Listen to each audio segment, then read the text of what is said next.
Crees conocer una historia, pero solo sabes cómo termina. Para llegar al núcleo de la historia, tienes que volver al principio.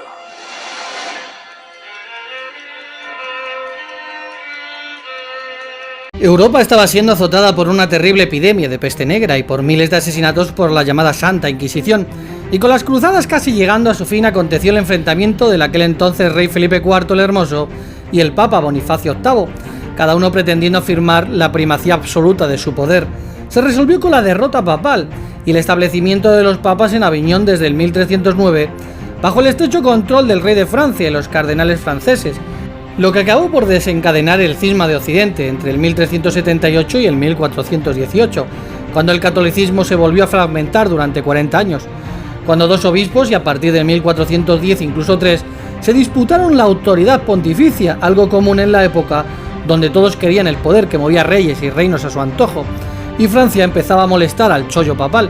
Felipe IV quería ser quien eligiese al alto clero de su país, y pretendía además llevar a sus arcas los tributos generados en sus tierras que se desviaban a los estados pontificios. Poco después moriría Bonifacio VIII y el rey impondría un papa francés, Clemente V. Este trasladó la sede de Roma a Aviñón. Así, el papado pasó a estar desde aquel momento bajo la órbita del Reino de Francia, por lo que la Iglesia Romana Vaticana le interesaba un vencedor de la Guerra de los 100 Años, Inglaterra.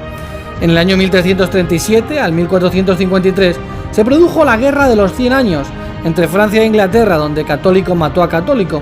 El principal motivo de esta guerra, que realmente duró 116 años, fue la posesión de los territorios franceses, por lo que otra vez el egoísmo humano provocó la muerte de miles de personas que fueron víctimas de seguir a sus líderes humanos de creencias católicas.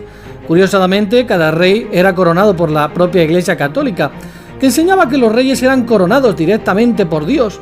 La Iglesia Católica apoyaba al que más le interesaba y jamás intentó que sus miembros pusiesen en primer lugar el mandato de Jesús de amarse los unos a los otros. De quien ganara o perdiera dependía no solo el futuro de Francia, sino en buena parte del destino del catolicismo. Casi todos los combates habían tenido lugar en Francia y el empleo por parte del ejército inglés de unas destructivas tácticas de tierra quemada había devastado la economía gala. Antes de la aparición de Juana de Arco, los ingleses casi habían logrado su objetivo de una monarquía dual bajo el control inglés, y el ejército francés no había logrado ninguna victoria importante en lo que dura una generación. En palabras de una historiadora, el reino de Francia ni siquiera era una sombra de lo que había sido en el siglo XVIII. Mientras su país estaba en plena guerra, Juana de Arco comenzó a experimentar una serie de sucesos que calificó como divinos. Con tan solo 13 años, la joven Juana aseguró haber visto a Miguel el Arcángel, Santa Catalina y Santa Margarita. Años más tarde fue Dios el que la encomendó otra misión: ayudar a Francia a recuperar el trono. En 1429, Juana de Arco, bajo las órdenes divinas, dirigió el ejército de más de 5.000 hombres que le confió el heredero francés de la victoria en Orleans. Este hecho permitió que Carlos VII fuera coronado de manera simbólica como rey de Francia en Reims. Gracias a la victoria comandada por Juana de Arco, Francia comenzó a aventajar a Inglaterra. Poco a poco fue recuperando territorios hasta que finalmente reconquistó Francia, aunque eso no lo vería Juana de Arco. Carlos VII conservó la legitimidad como rey de Francia a pesar de la coronación de un rival, un niño que ese día cumplía 10 años, Enrique VI, en la Catedral de Notre Dame, en París, el 16 de diciembre del año 1431. Otra vez la Iglesia buscando sus ventajas políticas. Antes de que Inglaterra pudiera reconstruir el poderío militar y su temida fuerza de arqueros, muy diezmados en 1429, perdieron su alianza con Borgoña, con la firma del Tratado de Arras en 1435.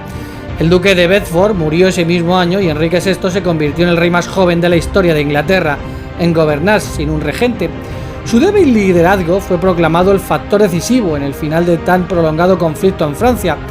Una historiadora sostiene que el uso agresivo de la artillería y los asaltos frontales que había empleado Juana de Arco influyeron en las tácticas francesas en el resto de la guerra.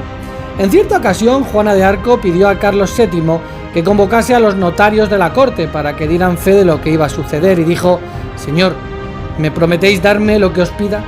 El rey respondió: «Pide, Juana, gentil rey, quisiera tener vuestro palacio y vuestro reino». El rey, comprometido por haberle dicho que sí, respondió: «Juana, os doy mi reino». Y entonces Juana de Arco, que en ese momento era la reina de Francia, dirigiéndose a los notarios dijo: anotad, el rey Carlos VII dona su reino a Juana. Juana dona a su vez Francia a Jesucristo. Poco después cambió su voz y dirigiéndose a todos los presentes dijo: señores, ahora es el mismo Jesucristo quien habla. Yo, Señor eterno, se lo doy al rey Carlos. Juana de Arco se había convertido en un gran problema para la Iglesia Católica.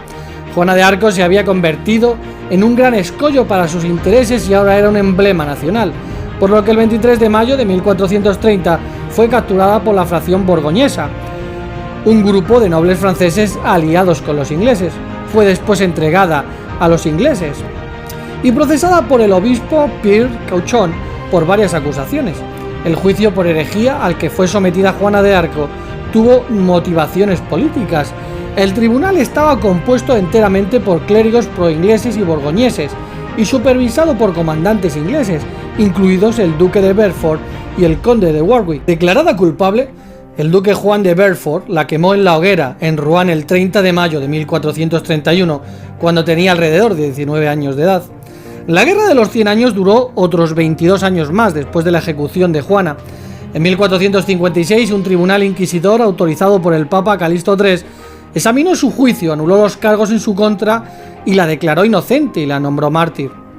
En el siglo XVI la convirtieron en símbolo de la Iglesia Católica y en 1803 fue declarada símbolo nacional de Francia por decisión de Napoleón Bonaparte. Fue beatificada en 1909 y canonizada en 1920, por lo que nos volvemos a encontrar un episodio vergonzoso de la Iglesia Católica Romana, de poder, corrupción y asesinatos, donde una adolescente de 19 años fue quemada por esta iglesia sanguinaria y sin escrúpulos.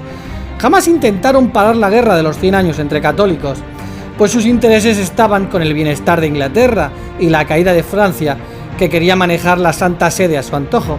La aparición de Juana de Arco se convirtió en un problema y la Iglesia Católica la quemó viva con tan solo 19 años. Juana de Arco aseguró ser dirigida por Dios. Según ella, el Señor Eterno había puesto al rey de Francia en el trono. La Iglesia la llamó hereje y la quemó. Con el paso de los siglos, la Inglaterra católica se separó de la Iglesia y Francia cada vez ganó más poder, por lo que el Vaticano hizo lo que siempre hizo con los reyes de la tierra. En calidad de gran ramera, reconoció a Francia que su heroína realmente era una enviada de Dios. La hicieron santa y la canonizaron. Otra ocasión más, donde se demuestra que depende de quién se siente en el trono papal y dependiendo del interés político de la época, la nueva luz se les hace más clara, cambiando de golpe sus doctrinas, quemada por un papa infalible, santificada por otro.